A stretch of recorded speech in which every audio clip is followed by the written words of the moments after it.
សួស្តីអ្នកទាំងអស់គ្នាចឹងនៅក្នុងវីដេអូនេះខ្ញុំនឹងបង្ហាញអ្នកគ្នាពីការ config តាក់ទងទៅនឹង DNS server នៅលើ Windows server របស់យើងតែជាដំបូងយើងចូលទៅកាន់ server manager dashboard របស់យើងហើយបន្ទាប់មកយើងធ្វើការចុចទៅលើពាក្យថា add role ហើយនឹង feature ហើយវានឹងនាំអ្នកគ្នាមកកាន់ផ្ទាំងមួយនេះនៅកន្លែងនេះអ្នកគ្នាគ្រាន់តែចុចពាក្យប៊ូតុង next រហូតដល់វាឲ្យអ្នកគ្នាធ្វើការ install ទៅលើ DNS server សម្រាប់ខ្ញុំបាន install រួចហើយអញ្ចឹងខ្ញុំអត់ត្រូវការធ្វើការ install ម្ដងទៀតទេតែខ្ញុំចង់ប្រាប់អ្នកគ្នាពីកន្លែងដែលយើងចំណុចចាប់ផ្ដើមនៃការធ្វើ DNS server របស់យើងបន្ទាប់ពីអ្នកគ្នាបានធ្វើការ install ហើយអ្នកគ្នាអាច back មកកាន់ dashboard របស់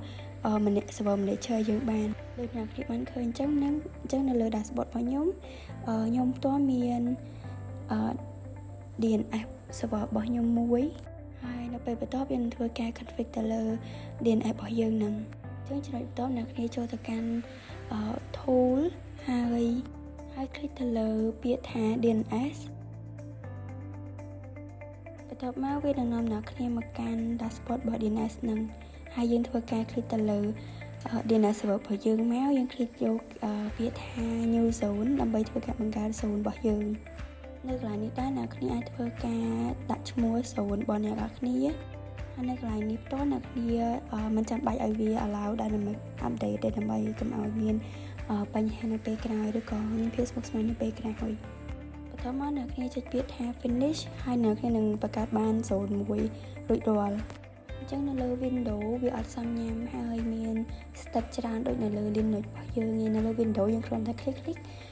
ហើយវានឹងបង្កើត zone ឲ្យយើងបានដោយងាយស្រួលហើយលឿនរហ័សទៀតនៅកន្លែងនេះអ្នកគ្នាចូលទៅកាន់ zone ដែលអ្នកគ្នាបានបង្កើតហើយ right click ទៅលើវាហើយជ្រើសយកពាក្យថា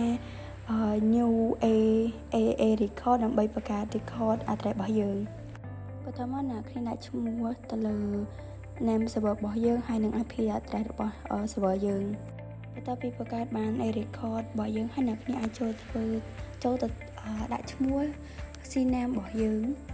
ដោយដែលយើងបាន config នៅលើ Linux អញ្ចឹងដែលនៅលើ Windows នេះយើងគ្រាន់តែចូលទៅ browse ទៅលើ file forward zone ដែលយើងបានបង្កើតមុនហ្នឹងa record ដែលយើងបានបង្កើតមុនហ្នឹងអញ្ចឹងវានឹង automatically connect ជាមួយនឹង a record ដែលយើងបង្កើតហ្នឹងមិនចាំបាច់ដូចការយើងធ្វើនៅលើ Linux យើងចូលទៅសេកត់ត្រានៅក្នុង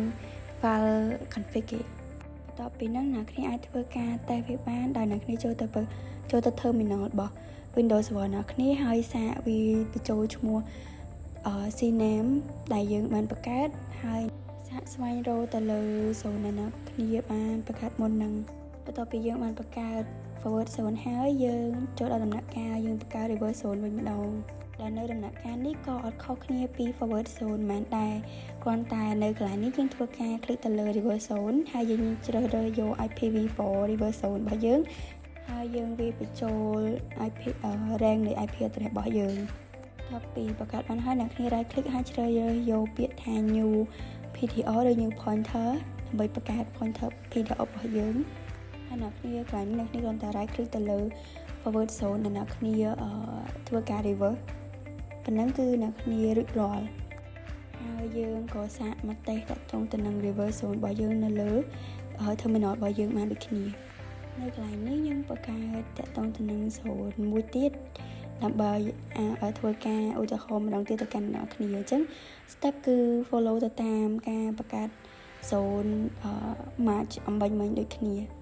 អរគុណអ្នកគ្នាសម្រាប់ការចំណាយពេលទស្សនាវីដេអូនេះពីដើមដល់ចប់ហើយខ្ញុំសង្ឃឹមថាទោះតិចក្តីច្រើនដីក៏អ្នកគ្នាអាចទទួលបានចំណេះដឹងខ្លះៗទាក់ទងទៅនឹង DNS server ហើយរូបខ្ញុំផ្ទាល់ក៏ជាអ្នករៀននិងសិក្សាទៅលើ DNS server នឹងហើយនឹង Linux ជារួមដូចគ្នាទេអញ្ចឹងមានចំណុចខ្លះខ្ញុំអាចនឹងបង្ហាញមិនត្រឹមត្រូវឬក៏បញ្យល់មិនបានខ្វះខ្វាយក៏សូមអធិស្ឋានពីអ្នកគ្នាដូចគ្នាសូមអរគុណ